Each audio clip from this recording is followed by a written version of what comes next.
and welcome to the podcast that must not be named. I am Alyssa. I am Luke.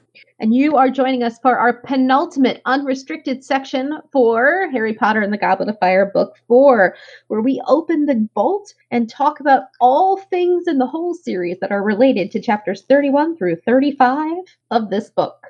There's no recap here, so I don't have to keep pausing. Tap on your microphone real quick.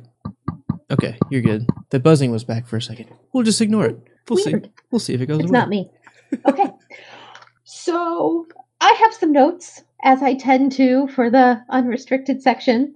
I'm just going to jump in unless you would like to start somewhere else. No, I just have like an overarching feeling, and I know we've mentioned it a couple times here and there. This really does feel like one of the most pinnacle Harry Potter sections, like 5-chapter swaths that we've definitely come across so far. I don't know if it gets much better. Ooh, challenge thrown out there. Like, at least for like the way we've broken up these 5-chap recaps, it really seems to, I mean, third task is pretty iconic, you know, and going all the way through the graveyard scene, it really is the culmination of all of the evil that's there.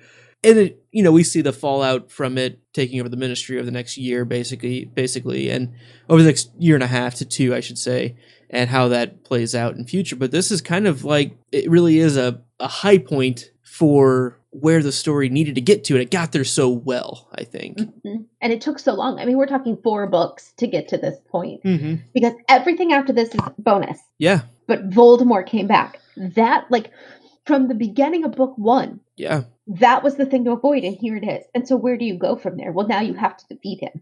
That's the second half of the series. But it took 4 books just for him to return. And I know here in our discussion with Riley, it came up, you know, like the comparisons to Sauron in Lord of the Rings, right? And like, he never did return, really. I mean, he was a thing way back in the past with Melkor, Morgoth, and all that, which I'm not going to get into that right now. Stay tuned in future.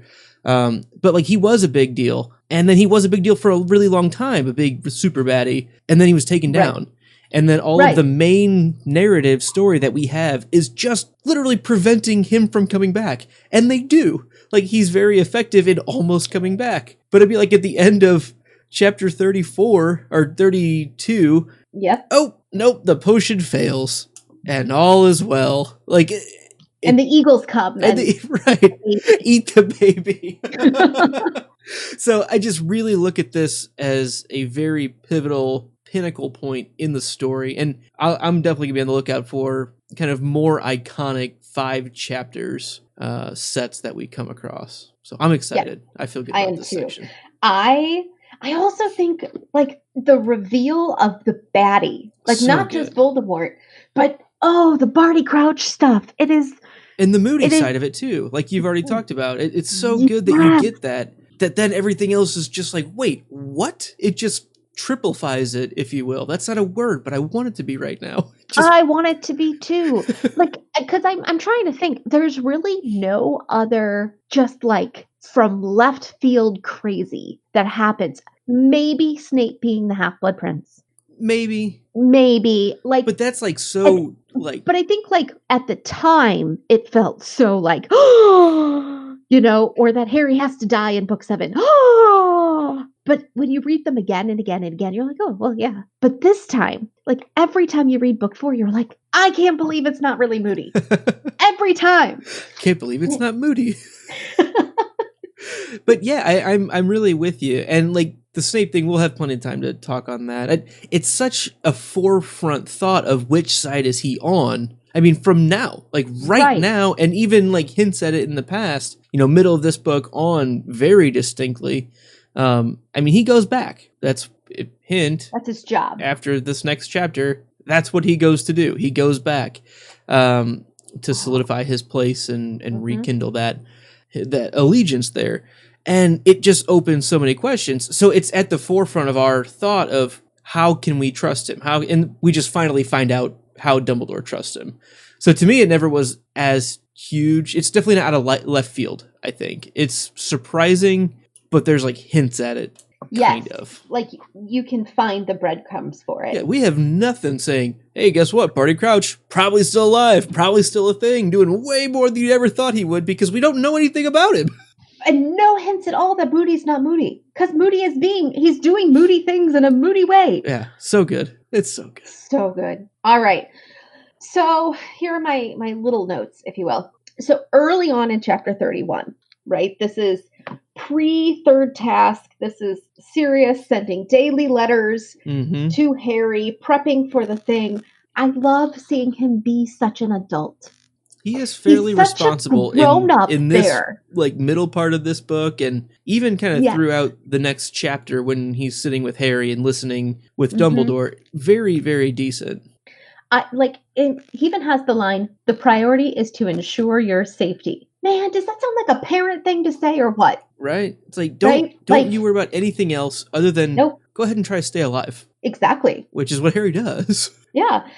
It's just such a shame that we don't get to see him being such a great parent figure again because of the things that happened to him later on. Yeah, and I really do think that book 5 stuff, the way he acts because of the situation he's in, really tarnishes people's viewpoint of Sirius a lot, which I get. I mean, and we'll have a whole book to talk about it. But yeah, I really like what you're bringing up here of how responsible and just decent he seems at this point, right? Yeah, I mean, it's not like, I don't know. I just thinking we had this conversation, spoiler for everybody. It's the unrestricted section. So I can.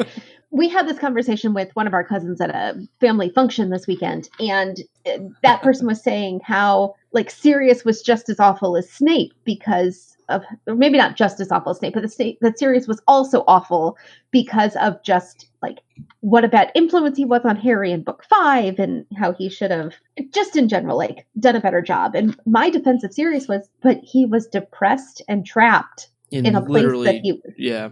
I mean, this is a guy who made it through Azkaban, but couldn't stand to be trapped in his parents' house because that's how miserable his parents' house was for him growing up. And it's more of a prison than Azkaban. Right.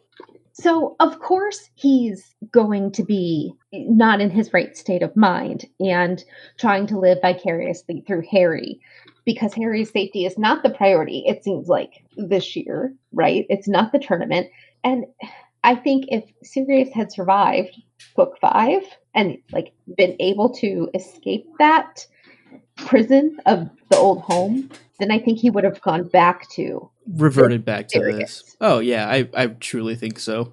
And there are even times in book 5 where when he actually does get a chance to be around people and like live like a normal human. He's great at Christmas, singing carols, taking care of everybody. Like also whenever Harry pops in for his little fireside chats, he's really responsible in his like the way he deals with Harry's fallout of seeing James not being so good to young Severus. And he's really decent. It's just some of the big things that people get hung up on. We'll have plenty of time to defend Sirius in the long run. I was going to say, it's not easy to parent a teenager no matter what state of mind you're in. So, keep that in mind too. Absolutely. All right. Next thing. It's very small, teeny tiny detail, right? So when Harry finally gets called back into the room where the families are, again, pre-Triwizard Task 3. And, hold on, I'm going to find the line. Okay, so he goes in and he sees Mrs. Weasley and Bill standing there, right? And yay, he has family and the Weasleys are adopting him. And then there's this line. Fleur Delacour, Harry noticed, was eyeing Bill with great interest over her mother's shoulder. Harry could tell she had no objection whatsoever to long hair or earrings with bangs on them. She took no time in noticing Bill, did she? Oh, no, absolutely not. And I mean, I think that's not even the first time he's been called good looking of some sort. Like, I think that is maybe insinuated, or maybe this is the first time it's really come up, but I think it's been insinuated by like Ginny and the family, but the fact that it's actually and even Harry, where he's like, he looks so cool. Like he's right. Just there's no other word for it. Bill was cool. Like, yeah, but this is the first time, like, because I count Harry as family, and we see an outsider perspective of Bill. Mm-hmm. So I thought that was interesting because wastes no time. Oh yeah, poor guy. Yeah, and from love at first sight, pretty much. Pretty much. Infatuation at first sight, for sure. Yes, absolutely. All right, I'm going to jump to another Weasley. We're going to talk about Percy. Let's talk about Percy. Because I had some thoughts about the ongoing dilemma that is Percy's relationship with his parents versus his relationship with the Ministry. And I feel like a lot of it stems from this 5-chapter section. Oh, sure.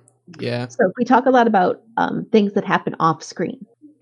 Do you think that he may have been questioned about Crouch? Well, he was questioned about Crouch, right? Where are his whereabouts? How did you get all the letters, right? So we know that earlier on he was questioned when Crouch disappeared and when Crouch was sending letters. But do you think the questioning continues when they find out that Crouch had really harbored his prison escapee son? Like questioning Percy's loyalty. Did you know about this? Did you back up? Like, were you a participant in this in any way? And so to clear his name, he triples down on being a Ministry man.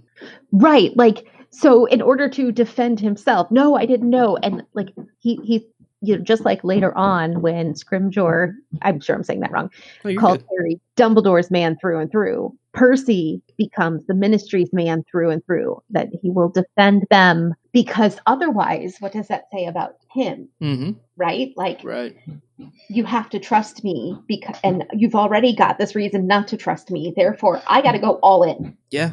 I have to give you everything. So that happens. And then this summer, before book 5, we see the fallout of his deciding to put all his chips on Ministry, the fallout of what happens with his family. Yeah, absolutely. Do you think that if all of this had happened, but it hadn't been Mr. Crouch's son, if it had been some other random person, whether it's real Moody or other bad guy, if it hadn't been directly related to Mr. Crouch, do you think that Percy would have been so quick to abandon his family? I really hadn't thought about it that way. I think that's a really, really good pickup, because he is so close to that situation. He's so close to it, and he's forcing himself to be a part of it. He's being puffed up and being made important because of his association with Crouch at this point. And the fact that it turns out that, well, that was maybe like the worst horse to be pulled into, at least at this specific time in history. Like right now, probably the last 10 years would have been awesome. Like just perfect for Percy to ride on Crouch's coattails, ride his way up, you know, get promoted and be fine. Then there's no question about it. But the fact that he was involved in this and there's insinuations made about it, I think that's a really good catch, Melissa. I had not thought about that at all. And if it is, say, real, actual Moody that was doing this the whole time, there's no connotation on him. And maybe he doesn't have to prove himself so avidly. I think he certainly has characteristics that we've seen of his ambition being maybe a little above and beyond. So that plays right into it for sure. But I'm not saying he's not going to end up being some pompous, overblown, like man politician who I'm going to hate. I'm not saying that's not going to happen. But would he abandon his family as quickly? I think I'm kind of with you. I don't think that would have happened nearly this quickly. No. But I don't know. It's tough because, there's a bunch. He's drinking the Kool-Aid. He's in with Umbridge, basically. She's a real delightful woman, he says in his letter to Ron. And there's nothing worse that you could do for your future prospects than hang out with Harry Potter. But yeah, no, it's. I agree that he probably would not have abandoned his family as quickly. Maybe eventually, but definitely not like, over the summer here. Right. So I think it's a pretty good. Been just now. I think that's a fairly defendable point. And I wonder, if J.K. thought that much about it, or if it's just a happy accident. Yeah, I mean, I don't know, because she's such a detailed person that she really could have, but it's also so subtle and so deep background that it might just be the way you could read it, but not necessarily something intended. Oh, yeah. Either way, I don't know. All right. So in the maze, remember how Harry kept feeling watched all the time, even though he wasn't being watched? Yeah, and you were really creeped out by that. Well, I remember that conversation a few weeks ago. But you were never watched before. So how did that? It's got to be Moody's eye, right? Like, yeah, looking through all the things, and that's why he didn't run into anything, right? He Oh, says right. that later. Yep, he absolutely says that. And yeah, it is. I've always on rereads, obviously. I don't know if I really paid that a close of attention to it. The first read of, well, he's nervous, and there could be creatures just around the riverbend looking for him. First Pocahontas reference I think we've had on our show. Is that live action coming? Oh wait, wrong. Not yet. Not Mulan is first. But yeah, I mean, I think it's pretty clear cut that it really was the magical eye keeping an eye on Harry and blasting things out of the way in front of him so he didn't have to face anything. Yeah. So creepy. That eye shouldn't be allowed. Good call, Parvati. Yeah, we agree with you. Months and months later, we agree with you. Nice socks, Potter. Because what else can you see? Yep. So bad. It's messed up. So bad. Yep. So then I have like a less spoilery, more overall section question for you. Okay. Imagine that there was no fake Moody. Okay, there's no fake Moody. There can still be 4 champions. That doesn't really affect the outcome of my scenario, but no fake Moody, right? There can still be what? There can be 4 champions. There can be 3 champions. I don't really care the number of champions. It's just that fake guy's not there. Ready? Nobody attacks the players. Nobody curses one to curse another. Everybody just does what they're supposed to do, right? And one champion reaches the goblet and wins, as you expect. What happens? Like, how does the third task actually end? So, does the maze disappear? Is the champion transported out of the maze? Are the other champions just done, or are they still expected to reach the center? What would happen in a third task maze Triwizard tournament if it ended correctly? So whenever they get back, when the Portkey takes Harry and Cedric's body back, they're just like it just says they're on the grass. It says he felt as though he would slide away into blackness and gathering around into the blackness gathering at the edges of his brain. If he let go of either of them, shock and exhaustion starts breathing in the smell of grass, waiting.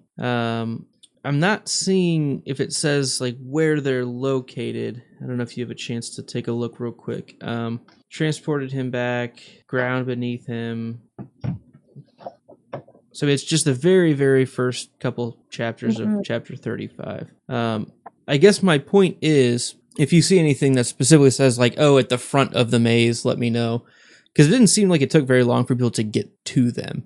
Right. So my thought is like it very well could have taken them right back to about where the maze ended, right where they found the cup. It doesn't. It doesn't feel right, but that's. It says he had come back to the edge of the maze. Okay, so it doesn't take them back right to the same spot, but it also says the edge of the maze, so the maze is still there, right? Presumably. Okay. So I guess at that point, maybe like as soon as they grab it, it sends up golden sparks as someone gets it. And then maybe they didn't realize nobody had won yet. Maybe they thought they were all just still in there. Because the scene at the graveyard, like time-wise, could have happened fairly quickly. I mean, it could have been half an hour. 20 minutes even, I mean, maybe? It really... We're reading a lot of detail, but, I mean, they get there, kill the spare, do the potion thing real quick. He's not like waiting and brewing for 20 minutes. It happens pretty quickly. I'm thinking maybe 6-7 minutes tops. Yeah, and then the Death Eaters get there. There's some monologuing. Maybe 10 minutes for that? Maybe 10 minutes of that. And even that could be narrowed down a bit. The fight itself, maybe a couple more. Something like 30 minutes.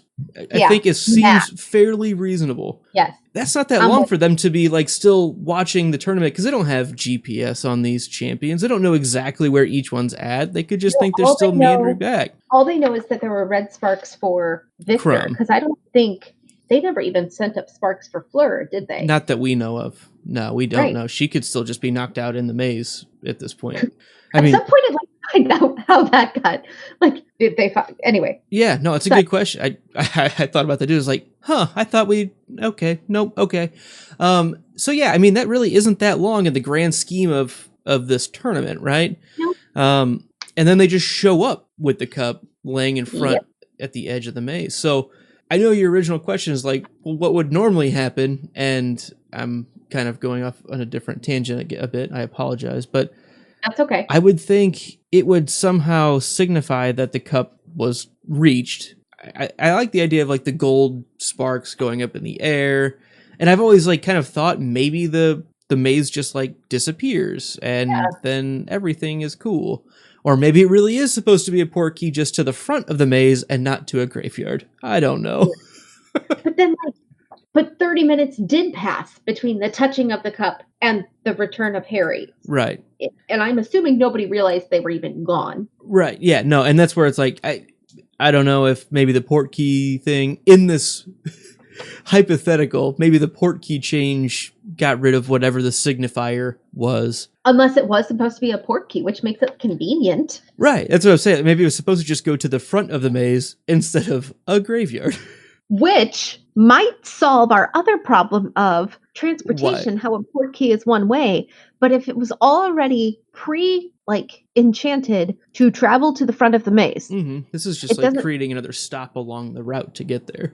Yeah, it's making it and it can't be a timed thing because you have no idea when somebody's going to touch the cup. Just make it so that there's a first location. You know, I'm feeling better about this. I really like the idea of it was always actually a portkey, even though they say I was the one that turned it into a portkey. He might have on Dumbledore's orders. I like the idea of it. It was always a portkey. He just changed this little in-between destination. I'm sold. I'm in. I feel better. So on that same exact topic. No fake Moody. No one fiddling with anything. The four champions. Triwizard tournament. They end up getting the same amount of help in other non-nefarious ways. You know, whatever. They all end up in the same marching order going into the maze. 2 Hogwarts champions, Victor, then Fleur. Who wins of those 4? And there's no nefarious Victor Crumb taking out anybody. It's just truly a fair fight. Honestly, I assume fake Moody took out Fleur. Yeah, I think it says that. Pretty either he had already impurized Crumb, who took out Fleur, or he did it. I think it says that he did it himself. That he took her out. But he could have used Crumb. Just not. That's true. So. That's true. Well, it would not have been Harry. I don't think it would have been Harry. He did it okay. He did fine. And honestly, if you had any other kid less than 17 compete, they wouldn't have done nearly as well as Harry. Correct. Harry is disposed to do well at things like this. Mm-hmm. I agree. He would have been slowed down. I don't think Cedric would have been slowed down much. I want to pick Fleur because she's ruthless, man. Yeah. She's kind of cutthroat is the impression I get. And yes, she chills a bit when Harry saves her sister, but she's, I don't know. I would back her. She'd be my horse. Mm-hmm. I do think Cedric, if I was going to just put $20 down as who I thought and not just try to play the odds. And I really think, at least if we're setting odds, I think Cedric certainly has the best odds going in earlier. And we've only seen well-rounded skill from him, really. That's true. I mean, Crumb's a good contender. Yeah, I mean, really, all 4 are good for sure. So yeah, I don't know. It would not have been Harry though. I don't think so. Not that he would have been stuck or anything. He just would not have been as quick. But 7th year Harry would have dominated. Yes. Yep. I agree. Because he could compete with those guys as a 4th year. With help from a Death Eater. But still, I know. Jeez. But he had more life experience than any of them did. Oh, yeah. Absolutely. So, yeah, no, I think it's like when you watch, tennis, right? Wimbledon, and you had that 15-year-old who beat Serena Williams. Just crushed her, right? That's what it felt like. Mm-hmm. Him competing with them is that he's playing with the big dogs and he can hang. He's a threat. Yep. All right. I'm going to move on to the graveyard. I only have 2 more big thoughts, and they're both Voldemort sensitive, if you will. This has bothered me since the first time I read through the book. It will always bother me unless you have a really good answer, okay? How did Voldemort get his own personal wand back? I still cannot believe that it was so readily available in the Potter's house all these years later. So I need somebody to go back and chronologically track the whereabouts of the wand. Yeah, I didn't see this question to do my backup research, and I feel like I've had to research this for Hogwarts Radio in the past. Okay. I know there's a story. I know that there's a Pottermore information something. Okay. And I don't know if I really bought it when I found it. I'll do more research and look at it again. We make a note that to come back to it. I don't remember specifically. You have 3 weeks until we come back for the final recap of this book. You have homework. But yeah, I mean, if I remember it all, he basically went like the same night that Sirius goes there and Hagrid goes there, and apparently in the movies Snape goes to the house and gets it like that night. It's not like he waited all these years, and then he went and hid it somewhere. I need to look it up again. I don't dislike that idea. Because he knew. He was the only one that fundamentally knew where he was and was maybe even close at hand. He might have been the first one on the scene. He could have gone there with Voldemort to show him the house. It might be a part of that. He could have. He could be right there as the place explodes or whatever. He goes and grabs the wand. Because why not? I mean, right. So. It hurt. Okay. All right. I don't hate that. I don't love it, but I don't hate that. Yeah. All right. So here's my last big thought of the chapter. Ready? Mm-hmm. Voldemort's an idiot. Well, yeah. I mean, like really, really stupid. Because his life would be 5,000% easier if he had just let Wormtail kill Harry to get the blood instead of trying to duel Harry himself. His conceit fails him every time. That's all. Yes. I agree. There's also the fact that the prophecy is a thing. And it makes me think, like, all these times that Harry almost dies by other non-Voldemort-based beings or whatever. Mm-hmm. Like, is he really invincible until it's essentially Harry that it's Voldemort that kills Harry? Like, is there any other way? Like, it depends on how much stock you put into the prophecy, I guess. And we'll have plenty of time to get deeper into how, I mean, that's next book for us. So, like that's the Greek tragedy classic thing of self-fulfilling prophecies. Is it because you chose that to happen by the actions you took to avoid it? Or was it really, like, is fate really a thing? Like, you always got to toy with that in stories, and it comes to fruition here in some sort. So it's hard to say if Wormtail ever would have been able to, like, at all. But if he had tried and failed, then you reevaluate the plan. Right. Yeah. But, like, dude, who cares who kills him as long as he's dead? Yeah. But you're so conceited that it has to be you that you invariably set up that it has to be you. If you let that go, then my guess is Harry could probably die by somebody else. That's my working theory right now. All right. So those are all the crazy thoughts I had. How about you? Whenever we were getting Barty Crouch Jr.'s backstory, it mentions that they had an invisibility cloak. That just always stands out to me. And I know in book 7, we find out that, there are such things as cloaks with disillusionment charms on them that essentially make you invisible, but they're imperfect and wear out over time. And Moody has one because they use it in book 5 when they're spying on Harry when he's at home. Do you think? They sure do. So does Moody have his own, or does Moody inherit the Crouch's one? Well, so the real thing is those are some of the not as good, purchasable ones, not this true infallible one, which I don't know. Well, again, we're getting it we're about to be between books. And so, like, I'm always thinking forward on my rereads. And so I'm thinking very much later books right now. And every time I think about book 7, I love book 7 so much. I really, really do. I can see why people maybe it's not their favorite. I love it. The one thing that does get me is, literally everything that we've seen becomes like the most important thing. It was the invisibility cloak. It was always the one. Like, it's the ring. That is a little frustrating, but it's fun. I'm fine with it. But the invisibility cloak is the one that kind of bothers me because it really just kind of downgrades everything else. And so when we see these other references, it's just kind of like, I don't know if she would have written it this way if she had the ideas that she had for book 7 fully fledged, which is fine. Stories develop and grow. Like, that doesn't bother me. It's just kind of funny. It's like, I wonder if this would have been different if she had the idea for the Hallows. Right. At this point. So that steps out to me. One thing, whenever we have the spell regurgitation going on, the priori incantatum going on between their wands. And the last 5 things that come out from Voldemort's wand are the 5 murders.